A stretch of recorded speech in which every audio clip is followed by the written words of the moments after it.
दोस्तों, घर खरीद परचेस करते समय हमारे माइंड में सबसे बड़ा सवाल यह रहता है कि हम घर को कैश में परचेस करें या होम लोन लें। तो आज की इस वीडियो में मैं इसी टॉपिक पर एक्सप्लेन करने वाला हूं कि हम जब भी अगर प्रॉपर्टीज़ परचेस करते हैं या घर लेते हैं तो हमको उसमें होम लोन कराना चाहिए, कैश में ले लेना चाहिए।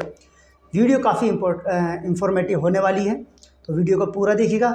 आधी अधूरी जानकारी हमारे लिए फ़ायदे का सौदा नहीं होती, तो वीडियो को पूरा देखिएगा। ठीक है, शुरू करते हैं। सबसे पहली बात आती है इसमें अफोर्डेबल एंड कन्वेंशियंस।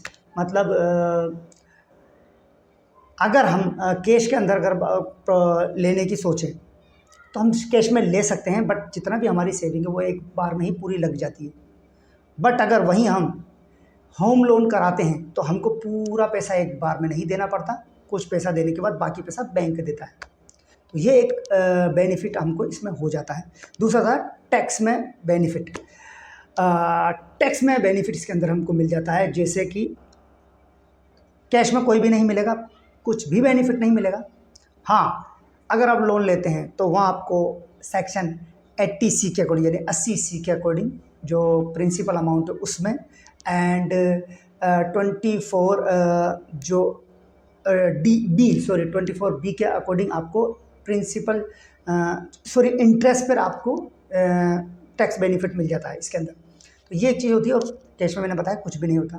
ठीक है। दूसरा जो था लिक्विडिटी। कैश में आपका जितना भी पैसा है वो वाली बात है, सारा एक बार में ही चला जाएगा। आपके पास जो आपका मुश्किल समय होगा वहाँ आपके पास कुछ नहीं बचेगा। बट बैंक में लोन लेने पर आपको फिर मैं कहूँगा वही बेनिफिट होते हैं कि आपका पूरा पैसा एक बार में नहीं देना पड़ता, कुछ पैसा देने के बाद बैंक आपको दे देता है। बैंक बाकी पैसा आपको देता रहता है, और आप धीरे धीरे EMI में, मतलब ये कहते हैं कि EMI कर करके भी पेमेंट कर सकते हैं। ये चीज़ होती है। एक पॉइंट आता है इसके अंदर सबसे इम्पोर्टेंट, मेरे को ऐसा लगता है कि यार कैश में लेने से बढ़िया है आप होम लोन ले लें। ये मैं बता रहा हूँ, बाकी आपकी इच्छा है। जिससे क्या होता है, देखो आपने आजकल सुना होगा कि काफ़ी प्रॉपर्टीज़ जो होती है या लैंड हो, फ्लैट हो, कुछ भी हो, कई मल्टीपल टाइम बिग वो सेल हो जाती है।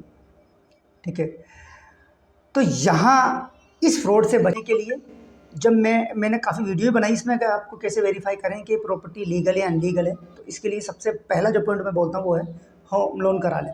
क्योंकि जब आप होम लोन कराते हैं ना, तो जो इन बैंकों के जो लीगल एडवाइज़र होते हैं वो उस प्रॉपर्टी को प्रॉपर देखते हैं, एक एक चीज़ बारीकी से चेक करते हैं वो, कि यहाँ पर फिर वो लोन करते हैं। तो एक चीज़ तो ये बच जाएगी आपकी कि यार आपको हेडक नहीं रहेगी, बैंक खुद ही वेरीफाई करके दे देगा। यानी इससे आपको ये भी हो जाएगा कि यार ये प्रॉपर्टी सेफ़ है।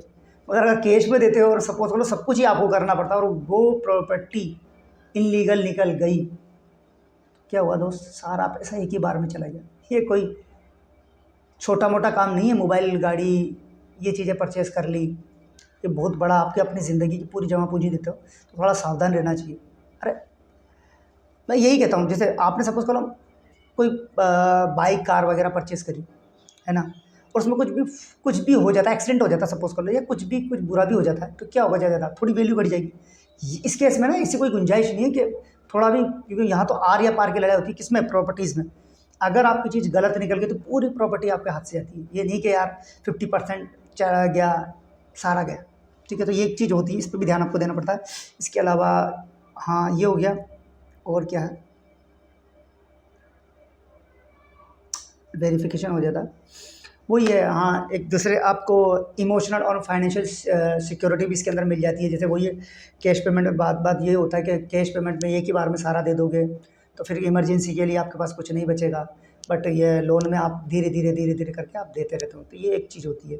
तो दोस्तों ये एक कंक्लूज़न था इस वीडियो पे। अब आप कंक्लूज़न की अगर मैं बात करूँ तो मेरे अकॉर्डिंग, यार मैं क्या बोलूँ, मगर अगर थोड़ा बहुत भी सही लग रहा है, मैं होम लोन को इतना प्रेफर तो नहीं करता। बट अगर आप अपने हिसाब से देख लीजिए, आप कैश में लेना चाहते हैं या होम लोन कराते हैं, वो आपके वो है। बट एक चीज़, एक प्लस पॉइंट है मुझे यहाँ जो समझ में आया, वो यार ये है कि प्रॉपर्टीज़ एक छोटा मोटा कोई सौदा नहीं है, और अगर हम अपना एक लीगल एडवाइज़र नहीं रख सकते तो हमारे लिए लोन लेना बेहतर रहता है। क्योंकि वो पूरा इस पर क्या कहते हैं, ये वेरीफाई कर देते हैं प्रॉपर्टी ट्रस्टेड, मतलब लीगल है अनलीगल है। दूसरा हम धीरे धीरे किस्तों में पूरा चुका सकते हैं, तो ये एक बहुत अच्छा बेनिफिट रहता है।